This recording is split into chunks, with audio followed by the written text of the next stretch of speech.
मौन क्यों हो गए? बताओ। ये सत्य है? आप चोरी करने आए थे?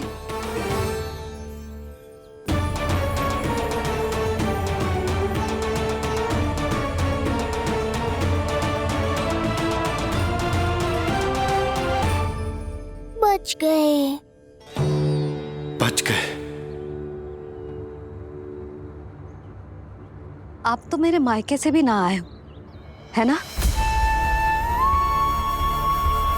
आपकी इतनी सेवा की मैंने, आपकी औषधि, आपका भोजन, ये सब किया मैंने। आपको अपने पिता के समान माना और मेरे स्नेह के बदले जेल लौटाया आपने। आपको तनिक भी लज्जा ना आई?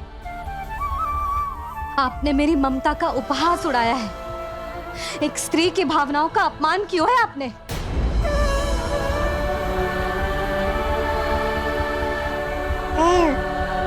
अब आप खड़े क्यों हो मेरे सामने? इससे पूर्व कि मैं भूल जाऊं कि आप मेरे पिता समान हो, और इससे पूर्व कि मेरे पति आपको दंड दे, निकल जाइए मेरे घर से। क्षमा कीजिएगा प्रभु।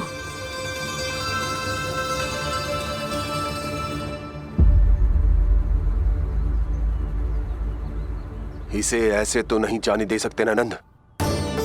इसके कर्मों का कुछ तो दंड देना होगा इसे।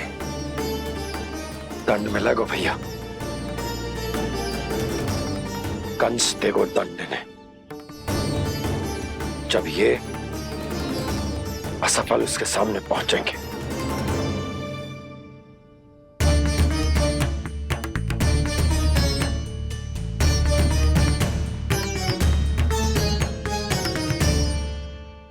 हमें पता है किसने भेजो है तुम्हें। हो सके तो मुझे क्षमा कर दीजिएगा नंदराज।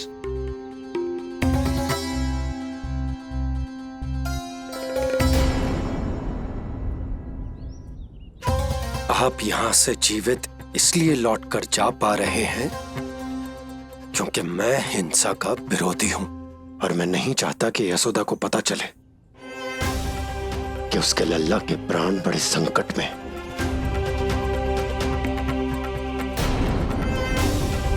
पर अब ध्यान रहे महाराज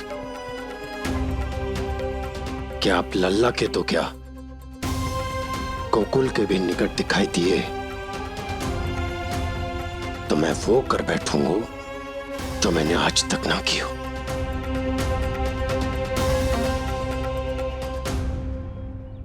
मैं क्षमा प्रार्थी हूं महाराज।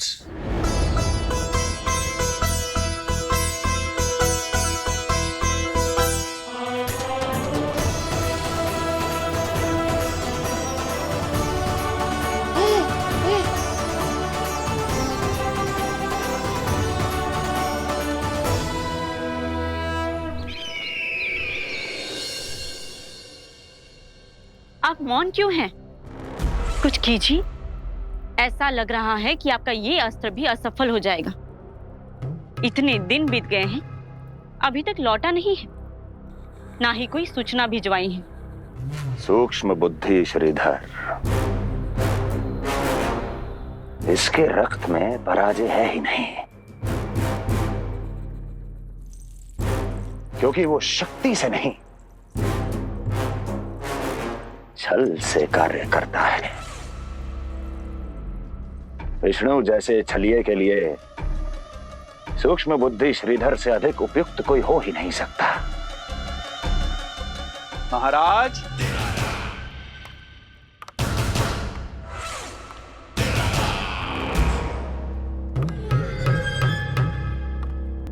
जिसे आप छलिया समझ रहे हैं महाराज, वो तो सृष्टि के रक्षक हैं, पालनहार हैं वो तो।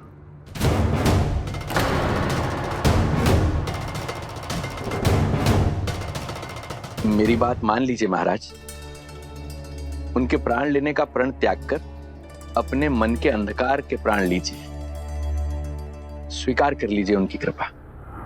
मस्तिष्क फिर गया है क्या? मस्तिष्क फिर नहीं गया है महाराज, बल्कि जीवन में पहली बार सही कार्य कर रहा है। और उनका सत्य आप भी जितना शीघ्र जान लेंगे उतना ही अच्छा है आपके लिए। कैसा सत्य? यही कि गोकुल में पल रहे उस बालक के रूप में स्वयं विष्णु धरती पर आए हैं।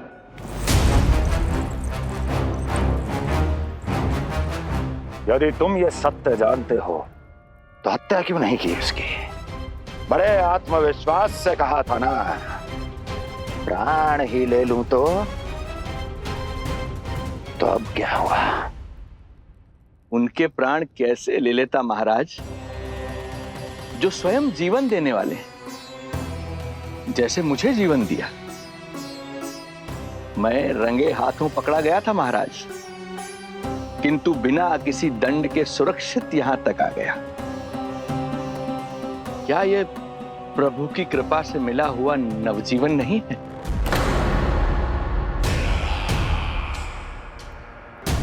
ये आपके सामने आपके शत्रु का गुणगान किए जा रहा है और आप अभी भी मौन हैं।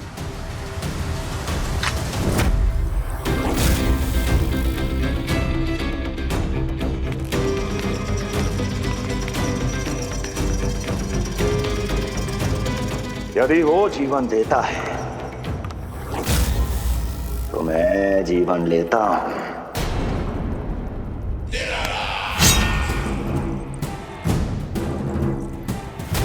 अब तेरा जीवन लूंगा यदि फिर से उसका बखान किया तो।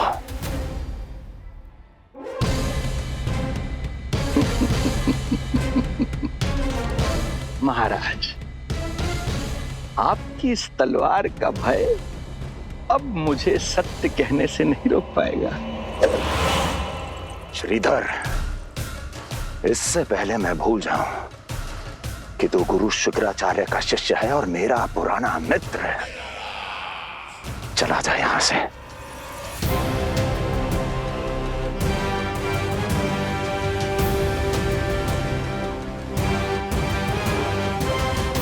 चला जा। ओम नमो भगवते वासुदेवाय। ओम नमो भगवते वासुदेवाय।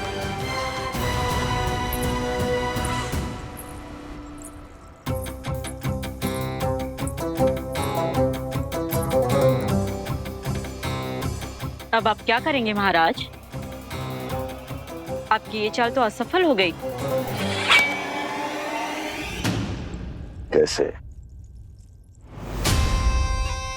कैसे असफल हुई मेरी ये चाल अस्ति? इसे विष्णु के अवतार का सत्य पता करने के लिए ही तो बुलाया था मैंने, और वो सत्य मेरे सामने है कि विष्णु का अवतार कौन है और कहां है।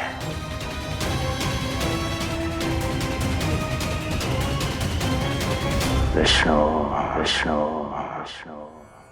हे नारायण, आपका कोटि कोटि धन्यवाद जो आपने हमारे नीलमणि की रक्षा की।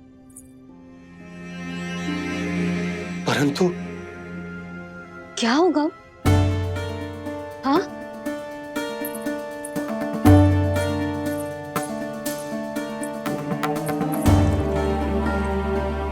मुझे बताओ तो सही, कुछ तो अवश्य है जो आप छुपा रहे हो। आपको इससे पूर्व कभी ऐसी चिंता और क्रोध में तो ना देखो है मैंने। मुझे बताओ तो क्या बात है जो आपको ऐसे भीतर ही भीतर खाए जा रही है? जो भी है मैं संभाल लूंगा।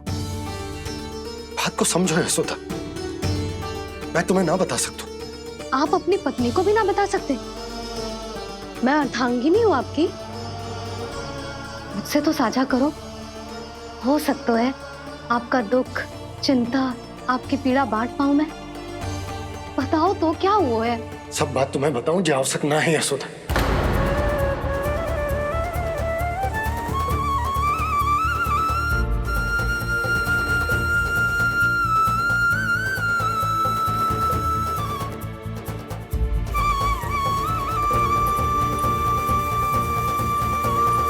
यशोदा,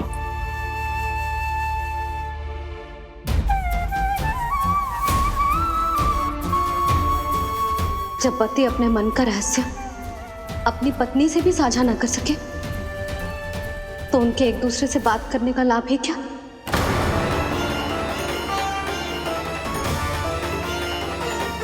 ये तो गड़बड़ हो गई।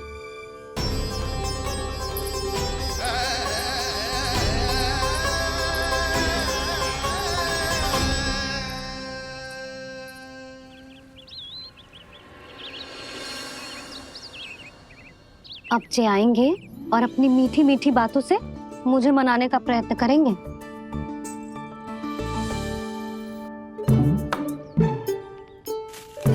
किंतु इस बार उनकी एक ना सुनूंगी मैं। हाँ, यशोदा, यशोदा, यशोदा, मेरी बात तो सुनो। यशोदा,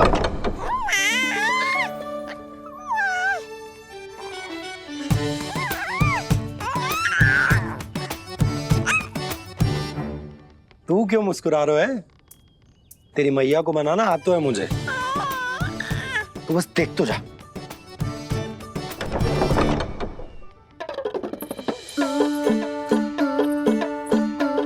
वाह, इतनी शीघ्र हार मान गए।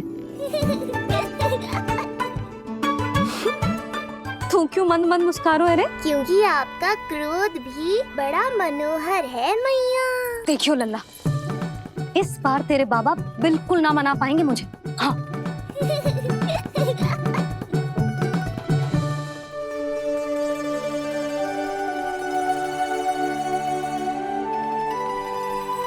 जे मथुरा से लेकर आयो, पहनकर दिखाओ ना। लल्ला मैं अभी आई। हाँ, यशोदा, यशोदा देख तो लो। बाबा, वस्त्रों और आभूषणों से कुछ नहीं होने वाला।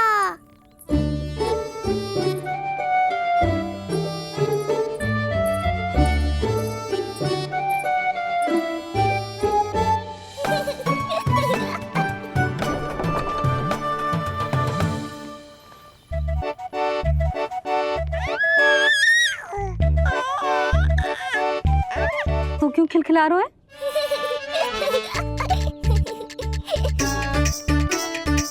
मैं तो बस इसे संभाल कर। तू चुप कर लल्ला।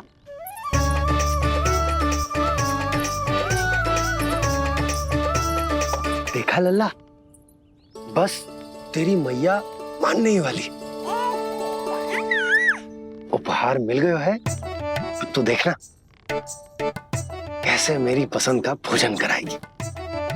आहा, भोजन में स्वाद चाहिए तो मनाने का कोई और ढंग खोजना पड़ेगा। यशोदा, तीव्र भूख लगी है। अरे भाई शीघ्र खाना लगाओ, और हाँ थोड़ा अच्छा सा चटपटा भोजन करा देना।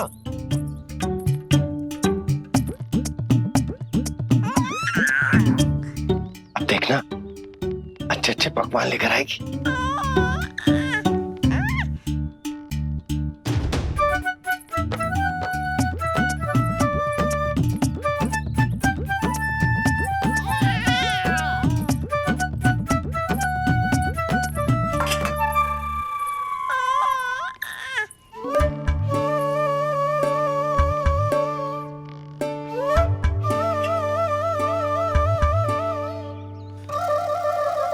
सूखी रोटी और माखन।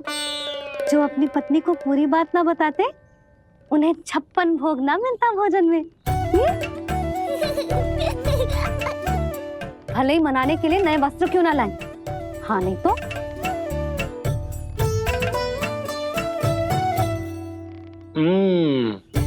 वाह, ये सूखी रोटी और माखन में भी क्या स्वाद है। बस भोजन के साथ तुम ऐसी दो मीठी बातें कर लेती तो आनंद आ जाता।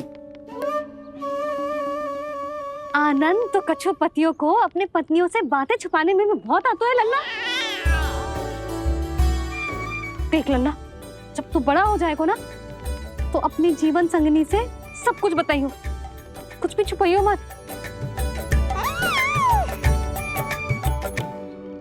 तभी तो तू अच्छा पति कहलाएगा ना। ना तो रूखी सूखी मिलेगी खाने में। हाँ, अब तक तो चुप्पी साध कर बैठी थी, कम से कम ताना तुम्हारा। ये प्रसन्न होने की बात नहीं है बाबा, अब तक तो केवल बदली छाई थी। ये संकेत है कि अब बादल भी गरजेंगे और वर्षा भी होगी। यशोदा, कब तक बात ना करोगी? अब तो क्षमा कर दो। रानी भाभी, आ जाओ। रानी भाभी, ज्योति जी के यहाँ से कोई आया था और जी वो एक कंठक दे के चलो गो। ओह, दे दो।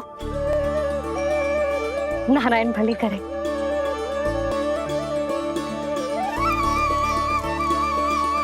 कंठक किस लिए?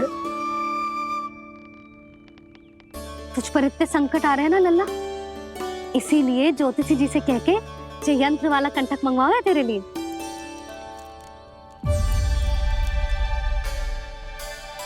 अब किसी और को तो तेरी चिंता है ना? बस क्या बतानो है, क्या छुपानो है, यही चिंता रह गई है।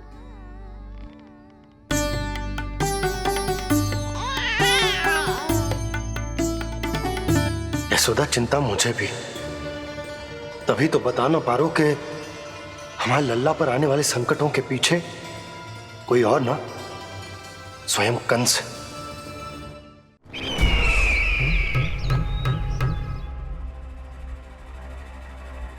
और उनका सत्य आप भी जितना शीघ्र जान लेंगे उतना ही अच्छा है आपके लिए।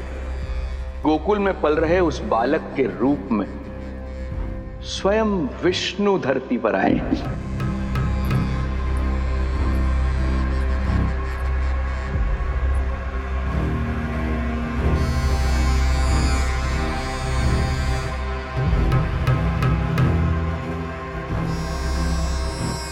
स्वामी, लगता है रात्रि भर नींद नहीं आई है आपको। पूतना मारी गई, श्रीधर भी गया, केवल इसलिए कि आप देवकी और वसुदेव के समक्ष दुर्बल पड़ गए। संतानों के जन्म के लिए आपने उन दोनों को जीवित छोड़ दिया। आपसे छल करके वो दोनों आनंद में हैं और आप सही से विश्राम तक नहीं कर पा रहे हैं।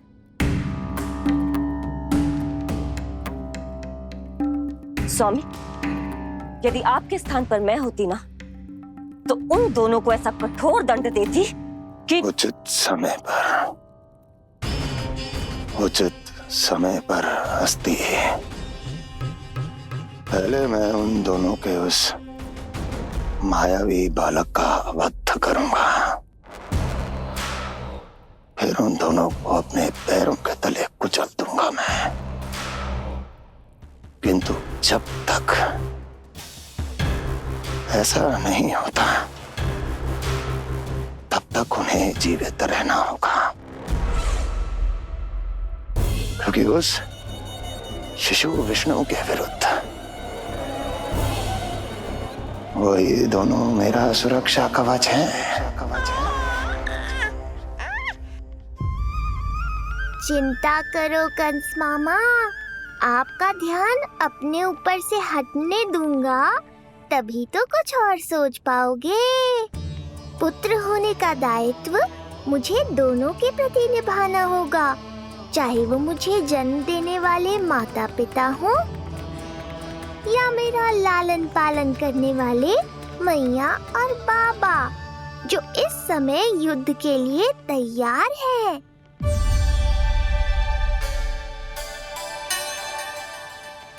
कम से कम मुझे बता तो देती, ज्योतिषी से परामर्श ले रही हो, मैं ले चलता तुम्हें। सुन रहे लल्ला, इस संसार में सारा अपराध स्त्री का ही होता है। बात अपराध की ना है यशोदा, मैं बस ये कह रहा हूँ कि मुझे अगर ये बात बताई होती जान मुझ के ना बताई, तनिक आपको भी तो पता चले अपनों से कछु छुपाने पर कैसा लगता है। युद्ध तो घमासान होता जा रहा है। इसी कारण बस यदि मैंने कछु ना बताया तुमको तो क्या तुम उसका प्रतिशोध लोगी मुझसे?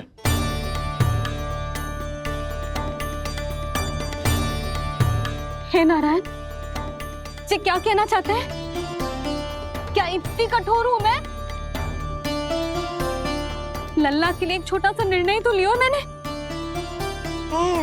अपने लल्ला पर क्या इतना भी अधिकार ना है मेरा? अब क्या हर बात पर अनुमति लेनी पड़ेगी मुझे? इससे पहले कि ये आंसुओं की वर्षा क्रोध की आंधी में बदल जाए, मुझे ही कुछ करना होगा। यशोदा, मेरे कहने का अर्थ।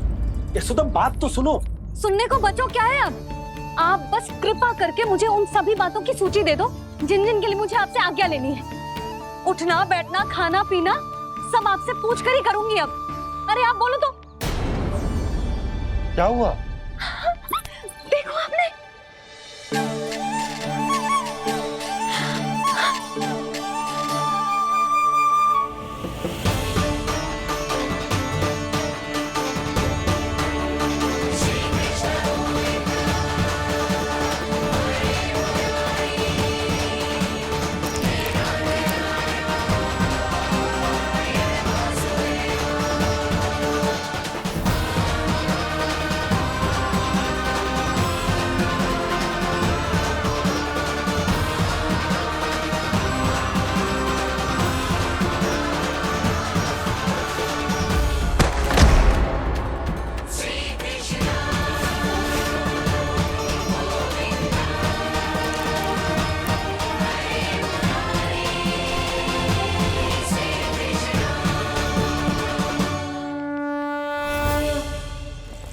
हमारे लल्ला ने अपनी पहली करवट ले ली।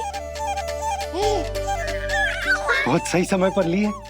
हमारा झगड़ा भी समाप्त करवा दियो।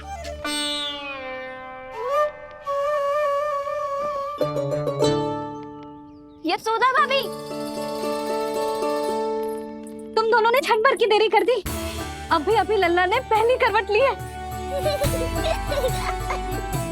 हाय, सच्ची? अब भूला जानकी, तुम पूरे गोकुल में मिठाई बंटवाओ। गोकुल के राजकुमार ने आज पहली करवट ली है। हाँ। और यशोदा, तुम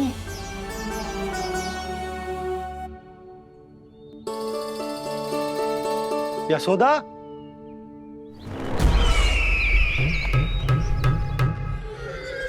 कौन था वो? कहाँ गया? है? कोई तो है यहाँ। ये आप क्या कर रहे हैं स्वामी? कोई तो था, किसी ने तो मुझे धक्का दिया है। ये संभव नहीं है महाराज। इस कक्ष की सुरक्षा इतनी कड़ी है कि एक चींटी भी बिना सुरक्षा जांच के भीतर प्रवेश नहीं कर सकती। किंतु ऐसा हो सकता है जब वो विष्णु अपनी माया का प्रयोग करे।